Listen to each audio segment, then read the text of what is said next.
पूनिया की शादी को 3 साल हो गए थे। उसके ससुराल में उसका पति सौरभ, उसके सास ससुर थे और एक देवर था।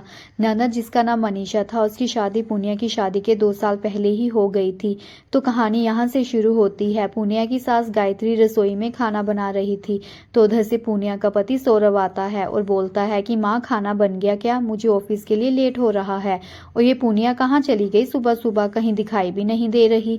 तो गायत्री कहती है कि कल ही पूनिया बहू को बोल रही थी कि पूनिया, घर का पेंट कितना खराब हो गया है। ऐसा करते हैं कि कल या परसों पेंट वाले को बुला लेते हैं और पेंट करवा लेते हैं। तो उसने सोचा कि अब घर में पेंट का काम शुरू हो जाएगा और उसने सोचा कि वे ऐसे तो मुझे काम करना पड़ेगा। वो बहाना बनाकर आज सुबह ही अपने मायके चली गई है। तो सौरभ कहता है कि पूनिया ने मेरे को बताया भी नहीं कि मैं अपने मायके जा रही हूँ। सौरभ कहता है कि माँ, अगर ऐसी बात है तो हम घर में पेंट का काम नहीं लगवाएंगे जब तक पूनिया नहीं आ जाती। तो गायत्री कहती है कि मेरे अकेली से तो इतना काम होगा नहीं, आगे कमर बहुत दुखती है। अब क्या करना, काम का नाम लो तो बहू बीमार हो जाती है या फिर वे अपने मायके चली जाती है। फिर गायत्री कहती है कि कुछ दिन मनीषा को रहने बुला लेते हैं, वैसे भी उसकी बेटी को गर्मी की छुट्टियां पड़ गई हैं और बहाने से हमें मिल भी लेगी, ऐसे कहाँ समय लगता है उसको। तो सौरभ कहता है कि माँ, मनीषा क्या सोचेगी कि घर में काम लगाया हुआ है और भाभी घर पर नहीं है। तो गायत्री कहती है कि तू इतना मत सोच और आज ही पेंट वाले को फोन कर दे, वो आ जाकर सामान लिखवा देगा और कल से ही आ जाएगा पेंट करने। तो सौरभ कहता है कि ठीक है माँ, मैं आज ही पेंट वाले से बात करता हूँ और ऑफिस आते वक्त सामान भी ले आऊँगा। गायत्री कहती है कि चल फटाफट से खाना खा ले और अपने बाऊजी की भी प्लेट लगा दे। सौरभ खाना खाकर अपने बाऊजी के लिए भी प्लेट कमरे में ले जाता है और बोलता है कि माँ, मैं जा रहा हूँ। इतना कहने पर सौरभ ऑफिस के लिए चला जाता है।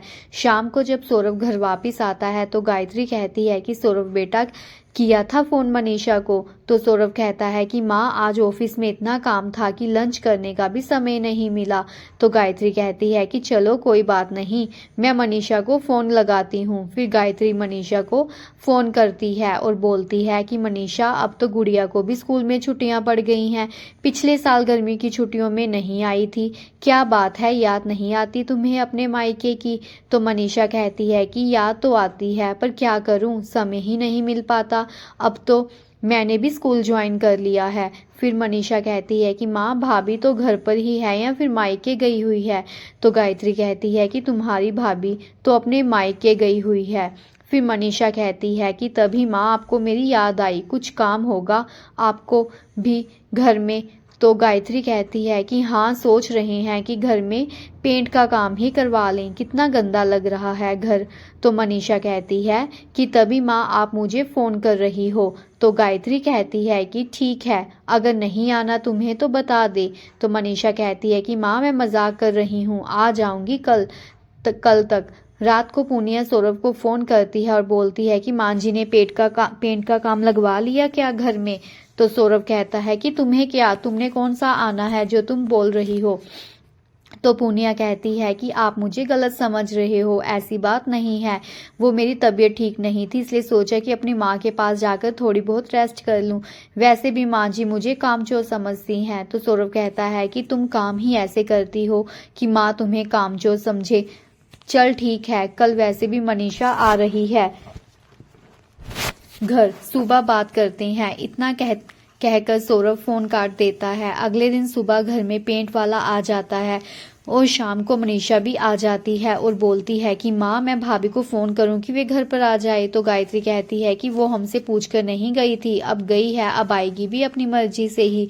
4-5 दिन बाद घर में पेंट का काम चलता है और फिर जब पेंट का काम खत्म हो जाता है तो सौरभ पूनिया को फोन करके बताता है कि पूनिया, अब खत्म हो गया घर में काम, कब आ रही हो तुम? तो फिर पूनिया कहती है कि दीदी अभी इधर ही है कि चली गई घर में?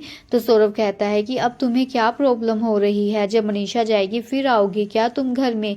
तो पूनिया कहती है कि आप मुझे कल ले जाना, तो सौरभ कहता है कि तुम मुझे बताकर गई थी क्या जो मैं तुम्हें लेने आऊं।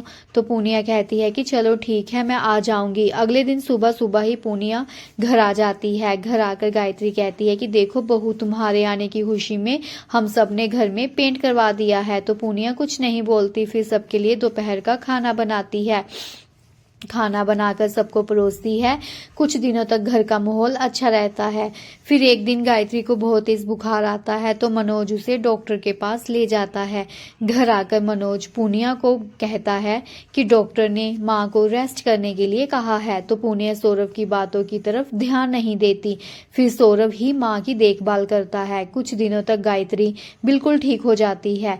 एक दिन पूनिया घर में पोछा लगाते लगाते उसका पैर फिसल जाता है और वे गिर जाती है, जिससे उसका कुल्हा टूट जाता है। गायत्री को अपनी बहू की बहुत फिक्र होती है। डॉक्टर उसे हॉस्पिटल में एडमिट कर लेते हैं। पूनिया एक हफ्ता हॉस्पिटल में रहती है और उसकी सास रोज अपनी बहू के लिए गरम गरम चाय नाश्ता भेजती है ताकि उसकी बहू को कोई दिक्कत ना हो। जब पूनिया घर आती है तो उसकी सास उसकी बहुत सेवा करती है, उसे बेड पर ही खाना देती और उसके बालों में कंघी करती। सौरभ को बोलती है कि सौरभ बेटा, तू रात को अपने बाबूजी के पास सो जाया कर, मैं इधर बहू के पास सो जाती हूँ। रात को उसे कोई परेशानी ना हो और तुम्हें भी सुबह जल्दी ऑफिस जाना होता है और तुम्हारी नींद भी पूरी नहीं होगी। सौरभ बाबूजी के कमरे में सो जाता है। पूनिया सब देखती है कि माँ जी मेरी कितनी सेवा कर रही है, और एक मैं थी जब माँ जी बीमार थी तब तो मैंने उनका कभी हालचाल भी नहीं पूछा, बस काम के डर से ही भागती रहती थी और रोने लग जाती है। जब गायत्री देखती है कि पूनिया बहू रो रही है तो पूछती है कि पूनिया बहू क्या हुआ, क्यों रो रही हो तुम, ज्यादा दर्द हो रहा है क्या। तो पूनिया कहती है कि नहीं माँ जी, आप कितनी अच्छी हैं, कितनी सेवा कर रही हैं मेरी, आप मेरी, और एक मैं थी जो हमेशा से ही काम के डर से भागती रहती थी। गायत्री कहती है कि इसमें रोने वाली क्या बात है, मुझे तुम्हारी किसी भी बात का बुरा नहीं लगता, मैं तो बस यही सोचती कि अभी बहू नादान है, धीरे धीरे खुद ही समझ जाएगी। पूनिया कहती है कि माँ जी आप ठीक ही कहती थी कि बहू मेरी कामचोर है। तो गायत्री कहती है कि हाँ है मेरी बहू कामचोर, मैं तुम्हारे साथ मजाक नहीं करूंगी तो किसके साथ करूंगी। चलो छोड़ो इन बातों को और अब आराम करो, मुझे तुम्हारे बाबूजी को दवाई भी देनी है। और फिर कमरे की लाइट बंद कर देती है ताकि बहू को अच्छे से नींद आ जाए। गायत्री अपने बेटे सौरभ को बोलती है कि बहू हमारी इतनी भी गैर समझदार नहीं है, उसे हम सबकी बहुत फिक्र है। कुछ हफ्तों के बाद पूनिया ठीक हो जाती है और फिर वे अपनी सास को कोई भी काम नहीं करने देती, सारा घर का काम खुद ही करती है। सबके साथ पूनिया खुशी खुशी रहने लग पड़ती है। तो फ्रेंड्स, अगर आपको मेरी कहानी अच्छी लगे तो प्लीज़ चैनल को लाइक, सब्सक्राइब, शेयर और कमेंट ज़रूर कीजिएगा। धन्यवाद।